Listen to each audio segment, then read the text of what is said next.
Shalom para pemirsa di seluruh tanah air.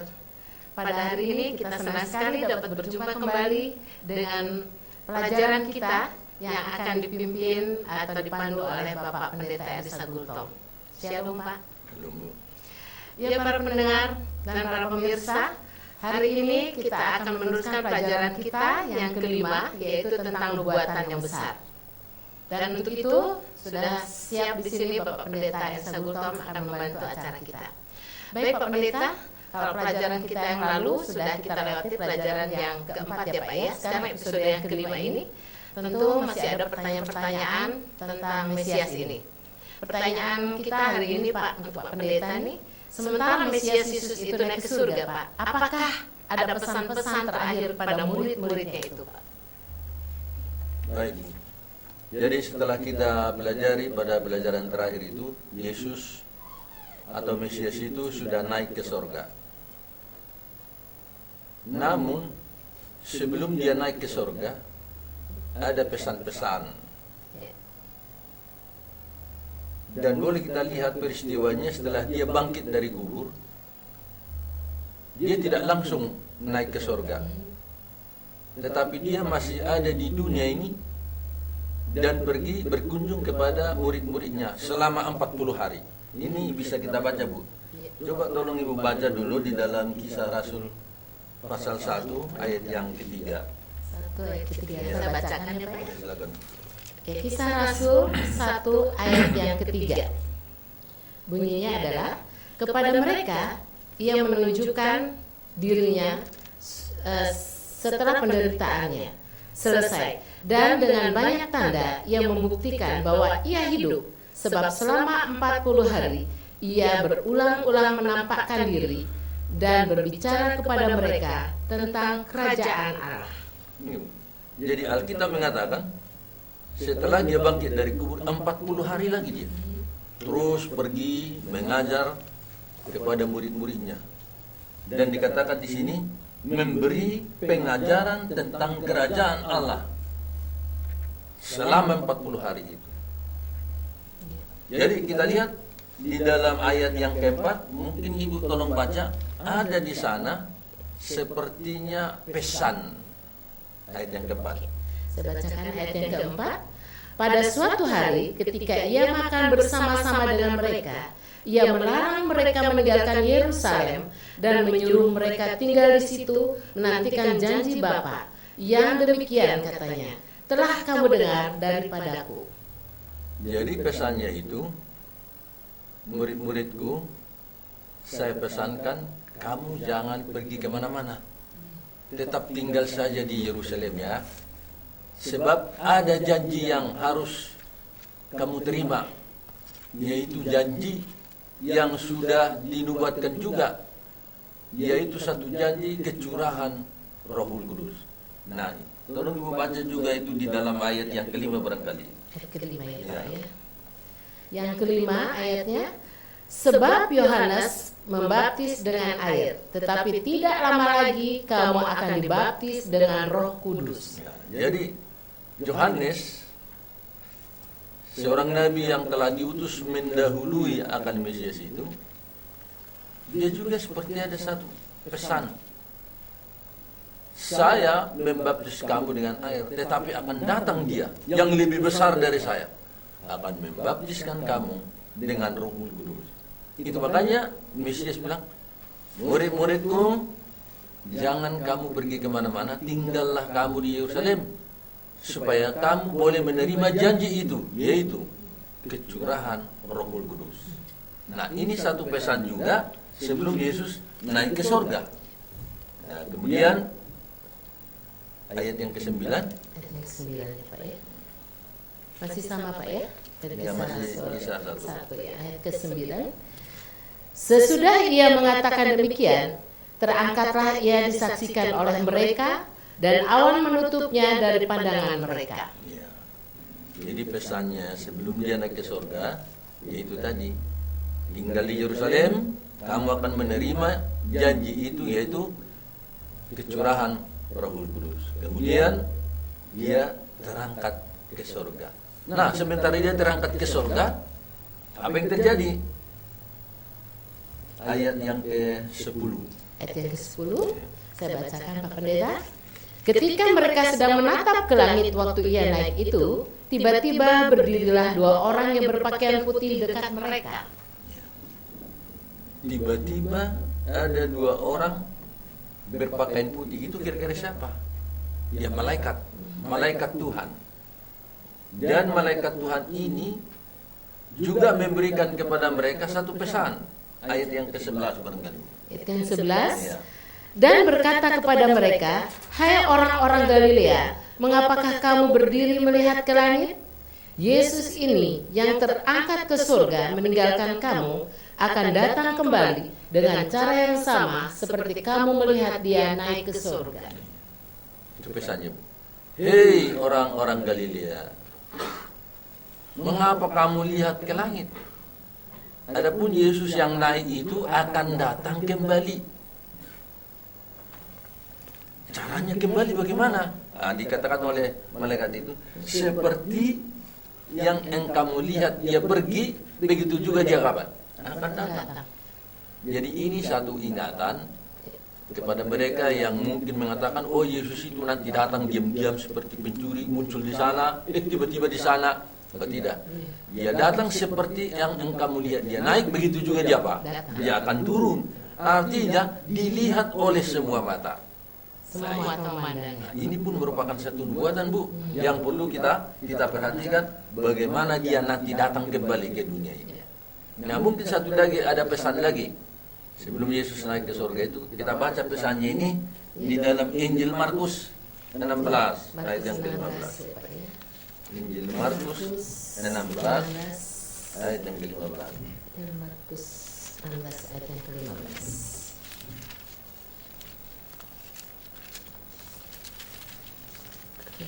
Saya bacakan Pak, Pendeta.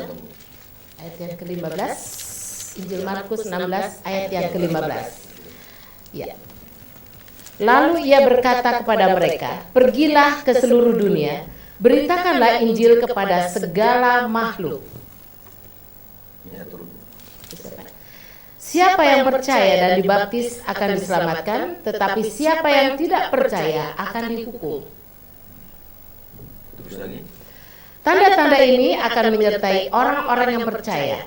Mereka akan mengusir setan-setan demi namaku. Mereka akan berbicara dalam bahasa-bahasa yang baru bagi mereka.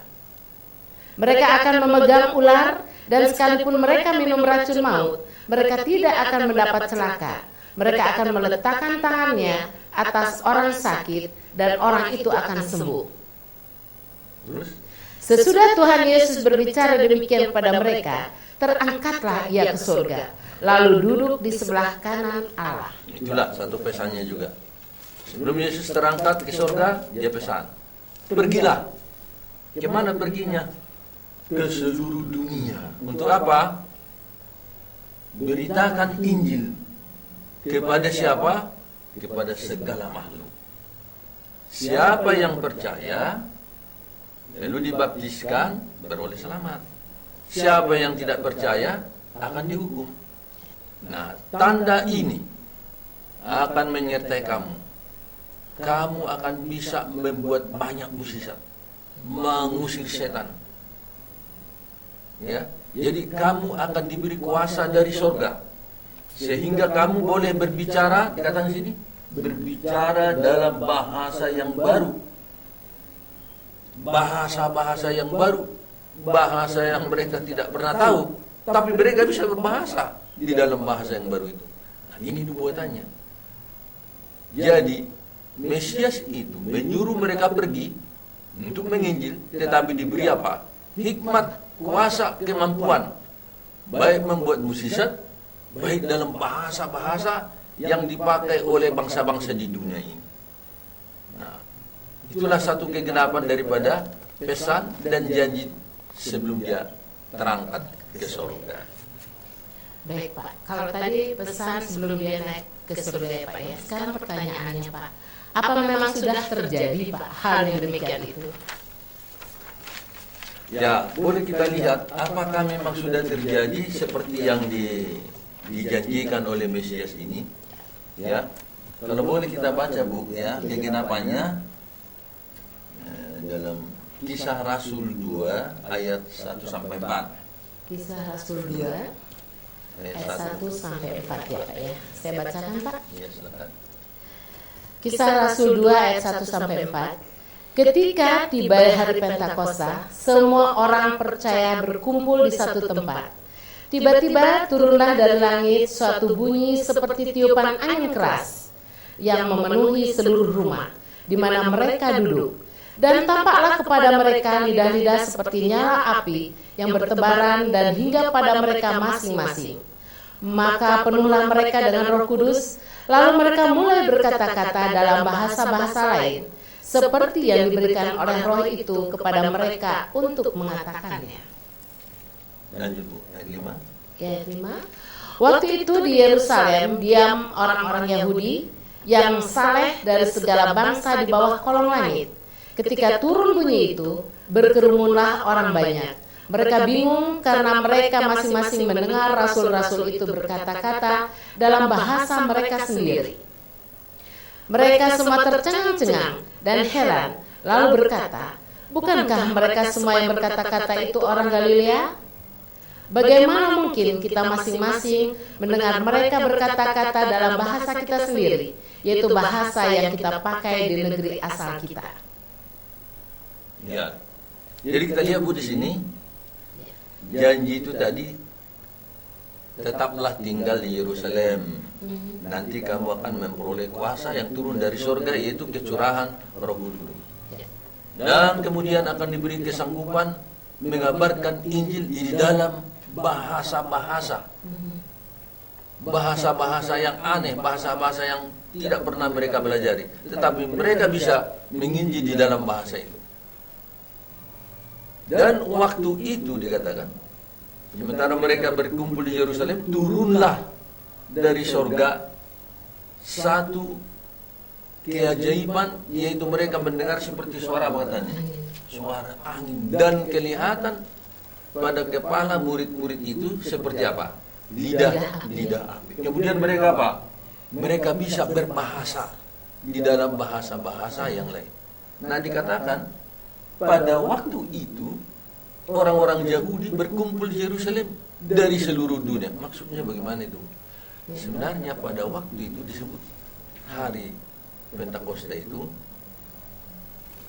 orang-orang Yahudi yang sudah lahir di negara-negara lain di seluruh dunia ini datang ke Yerusalem untuk merayakan satu hari raya yang terbesar untuk orang Yahudi. Itulah hari raya Paskah. Jadi sementara mereka kumpul di Yerusalem, maka pada saat itulah turun apa? Roh Kudus itu. Dan kemudian mereka berbicara di dalam bahasa-bahasa. Dan ayat itu menjelaskan kembali, Ibu baca tolong di dalam ayat yang ke-7. Ayat yang ke-7 ya. Dan 8, Ya. 9 sampai 10. Masih di kisah Masih Rasul ya. 7, 7, 8, 9. 8, 9, 10. Oke. Mereka semua tercengang-cengang dan heran, lalu berkata, "Bukankah mereka semua yang berkata-kata itu orang Galilea? Bagaimana mungkin kita masing-masing mendengar mereka berkata-kata dalam bahasa kita sendiri, yaitu bahasa yang kita pakai di negeri asal kita? Kita orang Partia, Media, Elam, penduduk Mesopotamia, Yudea dan Kapadokia, Pontus dan Asia, Frigia dan Pamfilia, Mesir dan daerah-daerah Libya yang berdekatan dengan Kirene, pendatang-pendatang dari Roma." 11. Baik orang Yahudi maupun penganut agama Yahudi, orang Kreta dan orang Arab, kita mendengar mereka berkata-kata dalam bahasa kita sendiri tentang perbuatan-perbuatan besar yang dilakukan Allah. My soul clings to the dust. Revive me according to your word. Having been born again, not of corruptible seed, but of incorruptible, through the word of God, which lives and abides forever. And now, brethren, I commend you to God and to the word of his grace, which is able to build you up and give you an inheritance among all those who are sanctified. So many ways to experience the Bible. Itu. Jadi pada hari itu semua mereka itu mempunyai bahasa di mana mereka lahir. Ada yang di Arab, ada yang di Mesir, ada yang di Libya, dikatakan sini, ada yang di Partia, di Media. Baik Pak Pendeta, rupanya ini masih kita berlanjut terus dan acara ini memang sangat luar biasa sekali, di mana kita harus menggali berikut-berikut. Tapi biar kita boleh teruskan Pak Pendeta setelah kita melihat yang lewat satu ini.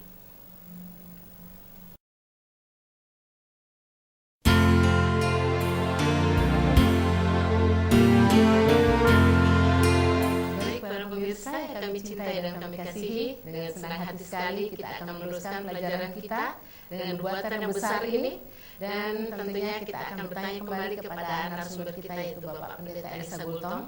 Pak Pendeta, kalau kita tadi sudah meneruskan bagaimana sangat luar biasanya mereka bisa memakai bahasa-bahasa yang lain, kemudian bermacam-macam bahasa, dan apakah mereka bisa mengerti Pak dengan bahasa-bahasa yang tiba-tiba mereka bisa mengatakan dengan bahasa-bahasa yang bermacam-macam ini? Iya, jadi ayat ini harus jelas kita mengerti. Bila mana murid-murid itu sudah memperoleh kuasa Rohul Kudus, maka mereka disanggupkan berbahasa bahasa yang dipakai oleh bangsa-bangsa pada waktu itu. Padahal mereka semua adalah orang-orang Galilea.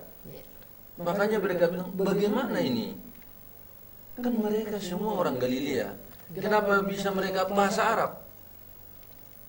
Kenapa bisa mereka bahasa Mesir? Kenapa mereka bisa bahasa Libya dan sebagainya? Jadi mereka mendengar murid-murid yang datang dari Galilea itu berbahasa di dalam bahasa mereka sendiri. Inilah keajaiban, kegenapan nubuatan yang sudah dikatakan Mesias itu. Kamu tinggal di Yerusalem supaya kamu memperoleh janji kuasa itu, Rohul Kudus. Jadi bila mana Rohul Kudus ini sudah diberikan kepada murid-murid itu, sehingga murid-murid ini boleh berbahasa-bahasa yang dipakai oleh bangsa-bangsa pada waktu itu untuk memberitakan Injil, kabar keselamatan di dalam Mesias itu. Luar biasa ya Pak ya. Nah Pak, sekarang timbul pertanyaannya begini Pak, apa ada dalam nubuatan itu tentang akan turun Roh Kudus seperti itu Pak? Ya, tadi kita sudah pelajari bahwa nubuatan ini sudah dinubuatkan jauh sebelum terjadi oleh seorang nabi. Nah, kita boleh baca, nabi mana pernah bernubuat bahwa akan turun Roh Kudus seperti itu. Kita boleh baca di dalam Joel 2 ayat 28. Joel 2 ayat 28, demikian bunyinya. Kemudian daripada itu akan terjadi bahwa aku akan mencurahkan rohku ke atas semua manusia. Maka anak-anakmu laki-laki dan perempuan akan bernubuat. Orang-orangmu yang tua akan mendapat mimpi. Teruna-terunamu akan mendapat penglihatan-penglihatan. Ya, itulah nubuatan Nabi Joel. Teruna-terunamu, anak-anakmu, anak-anak laki dan perempuanmu akan memperoleh Rohul Kudus. Nah, di mana dituliskan di dalam perjanjian baru kegenapan jadi. Tolong Ibu baca di dalam Kisah Rasul 2. Dalam Kisah Rasul 2 ayat yang ke-16 dan 17. Ya. akan saya bacakan ya Pak ya. Kisah Rasul 2 ayat 16 dan 17. Tetapi itulah yang difirmankan Allah dengan perantara Nabi Yoel. Akan terjadi pada hari-hari terakhir, demikianlah firman Allah, bahwa aku akan mencurahkan rohku ke atas semua manusia. Maka anak-anakmu laki-laki dan perempuan akan bernubuat, dan teruna-terunamu akan mendapat penglihatan-penglihatan, dan orang-orangmu yang tua akan mendapat mimpi. Nah, itulah kegenapan. Dikatakan di sini, inilah kegenapan nubuatan Nabi Joel. Bila mana Nabi Joel sudah menubuatkan akan diturunkan kuasa roh kepada anakmu laki-laki anakmu perempuan, dan kamu disanggupkan untuk mengabarkan kabar Injil ini, kabar keselamatan ini untuk semua bangsa. Dengan maksud supaya mereka mudah membawa kabar itu. Itu makanya dikatakan melaksanakan perintah Mesias itu. Sebelum dia terangkat ke surga, perintahnya begitu. Dikatakan, pergilah kamu, kabarkan Injil kemana? Ke seluruh makhluk, seluruh bangsa di dalam bahasa yang beraneka ragam. Tuhan beri kesanggupan berbahasa. Sehingga kita lihat di sini, Allah memberikan kuasa berbahasa untuk menyampaikan kabar keselamatan. Dan pada waktu itu kita lihat orang-orang Yahudi yang lahir di negara-negara lain, yang sudah tidak tahu bahasa nenek moyangnya, mereka mendengar bahasa itu di dalam bahasa mereka sendiri. Satu kegenapan. Luar biasa ya Pak Pendeta ya. Nah Pak Pendeta, dalam pelajaran kita semakin tahu bagaimana nubuatan yang besar ini terjadi dan digenapi ya Pak ya, dari zaman ke zaman. Nah Pak Pendeta, pertanyaan kita sekarang yang saya ingin tanyakan Pak Pendeta, kapankah kiranya Pak, setelah kita mengetahui nubuatan-nubuatan tadi, yaitu hari kiamat itu? Ya, jadi berlanjut sekarang nubuatan untuk mengetahui kelanjutan daripada pesan-pesan dari juru selamat Mesias itu. Nah, Ibu pernah mendengarkan bahwa Mesias ini ditanya oleh para muridnya itu, Guru, kapankah dunia ini kiamat? Apakah kesudahan alam ini? Ditanya lagi, kapankah engkau kembali datang ke dunia ini? Nah, ini Ibu bisa baca di dalam Injil Matius. Injil Matius 24 ayat yang ketiga. Matius 24 ayat 3. Saya bacakan Pak Pendeta. Ketika Yesus duduk di atas bukit Zaitun, datanglah murid-muridnya kepadanya untuk bercakap-cakap sendirian dengan dia. Kata mereka, katakanlah kepada kami, bila manakah itu akan terjadi, dan apakah tanda kedatanganmu dan tanda kesudahan dunia? Itu pernah ditanyakan oleh murid-muridnya. Apakah tanda-tanda kedatanganmu? Apakah tanda-tandanya dunia kiamat? Karena mereka juga melihat pengajaran yang dijelaskan oleh Yesus, bila mana nanti Yesus datang kembali, itulah kiamat. Jadi saya pikir untuk pelajaran berikut sangat penting. Apa artinya kiamat? Dan kapan kiamat? Apa tanda-tanda kiamat? Luar biasa Pak Pendeta.